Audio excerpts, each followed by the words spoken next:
Hello everyone, today we will cover together my top 10 games. This list includes games that I had much joy playing or that were very emotional for me. It can be by playing alone and immersing in the history or playing a new world with my friends. So my top 10 game is the classic Skyrim. So Skyrim is a generational game that I imagine everyone had experience with.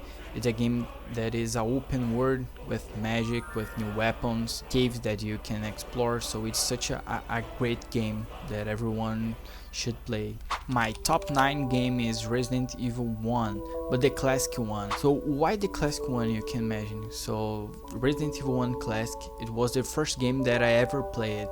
I remember watching my uncle playing this game, and I had so much fear as watching him playing because it was very emotional for me, and every time that I play is nostalgic. My top 8 is Battlefield 4.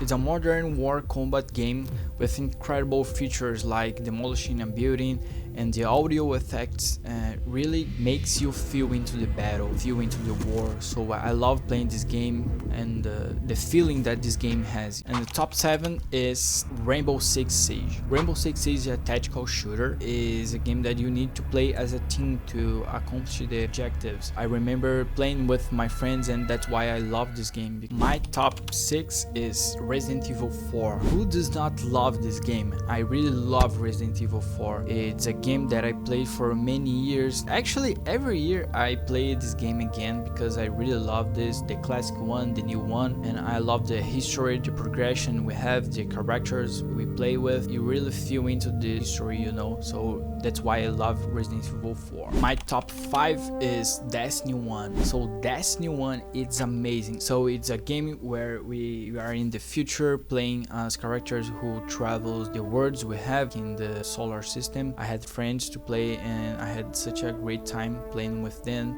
doing the raids, trying to get new equipment to use. So I really love this game. My top 4 is The Last of Us Part 2. This game this game is very emotional for some gamers. This is not a good game because it wasn't what they were expecting as a part 2, but I love this game because it's emotional traveling that we do.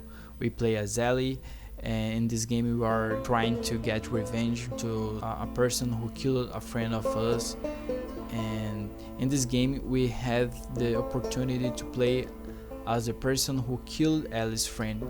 So we understand why she did it, and this traveling, this emotional traveling, that's why I love this game.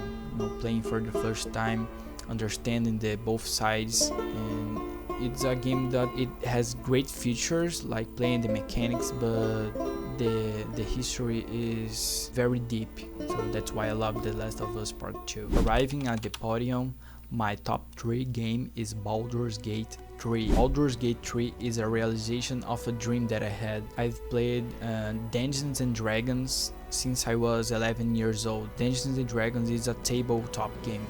So I was imagining how it would be in the console and PlayStation and Xbox, and Baldur's Gate 3 is exactly what I was expecting as a game of Dungeons and Dragons.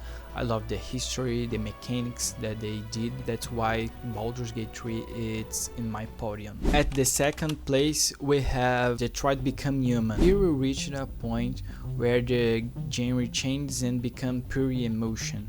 It's a game where we make choice, and this choice that we made reflects, and we live the consequence of that choice. So during the game we have a history of 3 characters that is android, and they start to feel emotions like fear, sadness, happiness, angry, and they start to become human, and we need to make choice. So we are in the side of the androids or we are in the human side, and that's why I love this game because it plays with your values and with your principles, and I love this game because it's very emotional for me. In the first position we have Life is Strange, the game that got me in tears. Welcome to my heart, my friends. Here we go with Life is Strange. It has the same genre than Detroit Become Human, but we play as Max. That is a girl that is in the college, and has the power to rewind the time, and we need to make choice. The power of rewind the time should let the game easier, you know? However, it let the game even harder because now you are pondering about your choice, what you're gonna do, if the first choice is the better, of the second choice is the better. You don't know what to do, but you make a decision and then we play the consequence and you keep wondering if that was the right decision. Thanks for watching the video. This is my top 10 games that I ever played.